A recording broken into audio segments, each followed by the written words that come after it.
الحاقة ما الحاقة وما أدراك ما الحاقة كذبت ثمود وعاد بالقارعة فأما ثمود فأهلكوا بالطاغية وأما عاد فأهلكوا بريح صرصر عاتية سخرها عليهم 7 ليال و8 أيام حسوما فترى القوم فيها صرعا كأنهم أعجاز نخل خاوية فهل ترى لهم من باقية وجاء فرعون ومن قبله والمؤتفكات بالخاطئة فعصوا رسول ربهم فأخذهم أخذة رابية إنا لما طغى الماء حملناكم في الجارية لنجعلها لكم تذكرة وتعيها أذن واعية فإذا نفخ في الصور نفخة واحدة وحملت الأرض والجبال فدكتا دكة واحدة فيومئذ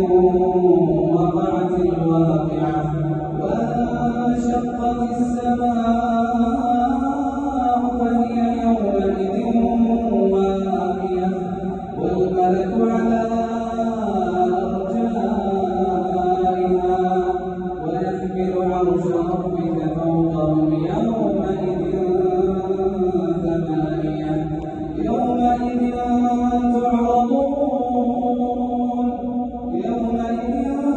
تعرضون لا تخفى منكم خافية فأما من أوتي كتابه بيمينه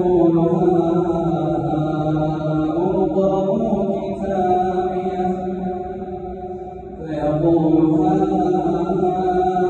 اقرءوا كتابيه إني ظننت أني ملاق حسابيه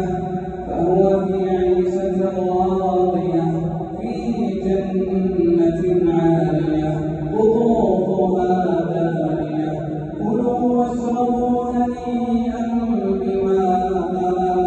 أسلفتم في الأيام الخالية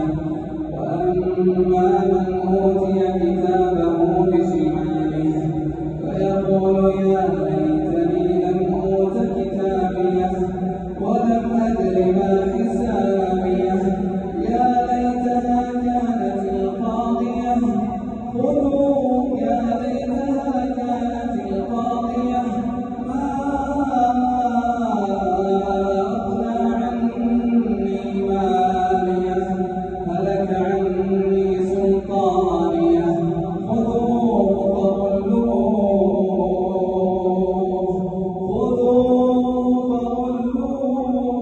فغلوه ثم الجحيم صلوه ثم في سلسلة ذرعها 70 ذراعا فاسلكوه إنه كان لا يؤمن بالله العظيم ولا يحض على طعام المسكين فليس له اليوم هاهنا حميم ولا طعام إلا من غسلين لا يأكل